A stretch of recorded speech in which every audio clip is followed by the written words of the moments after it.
Hello, hello, and welcome back. This is episode 9 of A Positive Mind with TSED. It's your girl, the self-esteem doctor here, and today we are going to talk about overconfidence. Is that even a thing? I mean, is it a real thing? Can you be overconfident? Let's find out. I'm someone, she's TSED. I'm someone, she's TSED. I'm someone, they call me TSED. Like that. I'm someone, she's TSED. I'm someone, she's TSED. I'm someone, they call me TSED. Like that.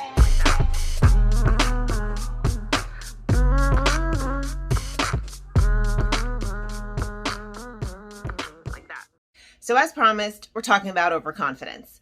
And well, I may have a unique perspective on it, but as usual, I tell you to do you, boo. However you want to feel about it is okay with me. I'm just offering you another way to think about it. So, you know, I define self-esteem as the way you're thinking and feeling about yourself. Well, confidence is how you let that show.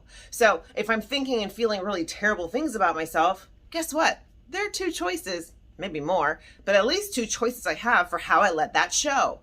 I feel really bad, and then I show it. You guys see, I feel really bad. Or I feel really bad, but I hide it. No I don't. I love me. I am the best in the room. Hello, excuse me, get out of my way. I'm here. So for me, I think we're playing around with words, and sometimes that's important and sometimes it's meh. So here's what I think. Overconfidence, I think, is this word that we're actually using to describe no confidence. All right, let me break it down. By now, you know that I do these talks, right? I go to schools and organizations and businesses, and I do these talks about self-esteem. I can do this topic or any of the other topics in any other episodes. Okay, you know what I mean. I talk about this stuff all the time. So when I'm on stage, I usually do these examples and ask the audience to guess, is this confidence, no confidence, high self-esteem, low self-esteem? What is it? So let's play that game and you let me know. Spoiler alert, we kind of played this game in one of the other episodes, but let's do it again. I am so proud of myself. I knew it. I knew I was going to do it. I'm so proud of myself. I did it. I am smart. I am brilliant. I got it going on. So what do you think? Is that confidence? Overconfidence? No confidence? Well, that, my friends, was confidence, because I was showing that I believe in myself. I was saying positive things about myself, but without bragging or trying to make anyone else feel bad. I was just celebrating me. How about this example? Oh my gosh, I can't get anything right. Nobody understands me. I have no friends. What is my life coming to? Okay, that was pretty obvious. That's like no self-esteem, no confidence. I got it. And how about this one?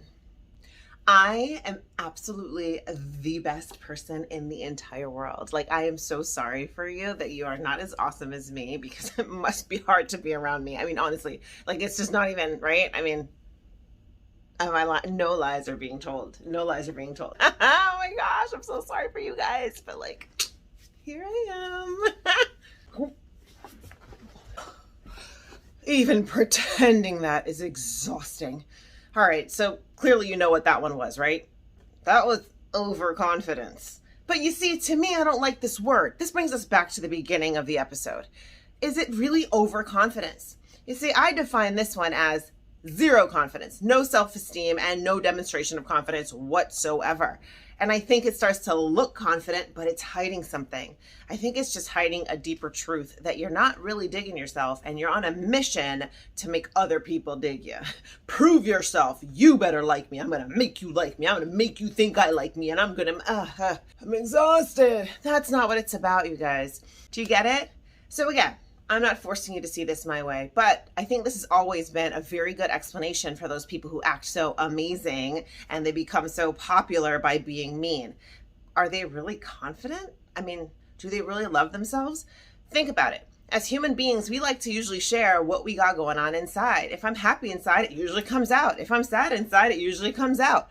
Unless we're making a big effort to hide or to trick or to fake it. So just be careful with how you read other people's overconfidence and how you define it for yourself. Truly being confident and truly having high self-esteem means you're willing to celebrate yourself, not in a way to hurt anyone else. Say it with me, y'all. Self-esteem is never mean. That's right. Self-esteem is never mean.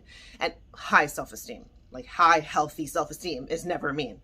But it's catchier to say it the other way. Okay. Self-esteem is never mean. And that's what you need to remember when you think about this idea of overconfidence. For me, overconfidence simply means a lack of confidence. And it's a show, it's a demonstration, it's a game, it's the faking it thing. And we want to stay away from that. So how do we do it? Well, I got some tips for you, of course. Number one, if you have not checked out my book, 33 Ways to Reduce Stress and Raise Self-Esteem, go ahead and get the book, honey. It is everywhere. I mean, everywhere. It is in the Spanish monastery in Miami. It is on Amazon. It's on my website.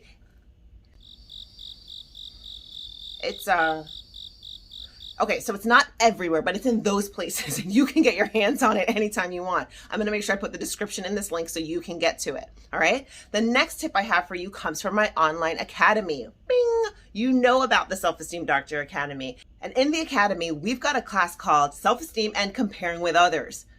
We don't want to compare. When you've got high self-esteem, you're not going to want to compare with others.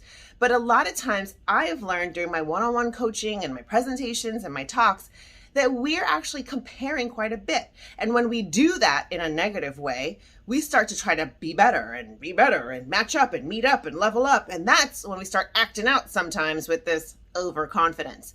So I highly recommend that class if you think you're dealing with some of this overconfidence, or if you want to identify it more when you see other people acting the fool. I watched the class. I know what you're doing. Anyway, I'm going to include that link below for you also. It's a pre-recorded class, so you just click, and watch it anytime you want, and it's not that long. So you're going to get all this powerful information in your head in a pretty quick amount of time, but at the perfect pace for you to understand exactly what I'm talking about and for you to dip into your inner confidence without any desire to compare. You'll be as cool as a cucumber. Let's put it all together and make it make sense. The word overconfidence, I'm not digging it. I think overconfidence is really a sign of low or no confidence, and more importantly, no or low self-esteem. So it's just a trick. It's a cover-up. I don't believe it. It's not overconfidence. Number two, you should believe in yourself, and you should be confident, and you should be very confident, and you can be vocal about it too. The key here is self-esteem is never mean. And also, we're not trying to compare and be better than somebody else by showing overconfidence. Those are some of the keys for us to identify what's going on here. And remember, being proud of yourself is a beautiful thing. Celebrating yourself is a beautiful thing. It should just never hurt others, and it should never be to prove something to someone else, only to celebrate and love on you. And lastly, we need reminders. We need tools. We need a step-by-step guide to help us navigate this crazy world of overconfidence, no confidence, low self-esteem. And that's why I've got resources for you. So make sure you check out my book, 33 Ways to Reduce Stress and Raise Self-Esteem. We've got 33 different tips in there, literally 33, that help you to just reduce that stress and boost up that self-esteem. And when your self-esteem is doing all right, your confidence is going to shine through magnificently. And lastly, if you love the on-demand, go at your own pace classes at the Self-Esteem Doctor Academy, make sure you log in there and register for the class called Self-Esteem and Comparing with Others. This is going to give you all the tips and tricks you need to, number one, don't do that whole thing. Don't do the comparing thing that leads to this overconfidence behavior. It helps you to deal with anything from mean people, mean girls, bullying, all that stuff, because you kind of get into the mind of what's going on in there. And more importantly, you get into your own heart and your own mind and really learn to love yourself. Yes, that's the mission. And that is it for this episode. Make sure you tune in every single Sunday to A Positive Mind with TSED, because we are doing it big. Make sure we give you all the tips and the tools and the tricks and the resources. Always check the link below. It is filled with gold. It is a gold mind. Ooh, oh, that's good. Gold mind. Get it? Okay. Anyway, we'll see you next week.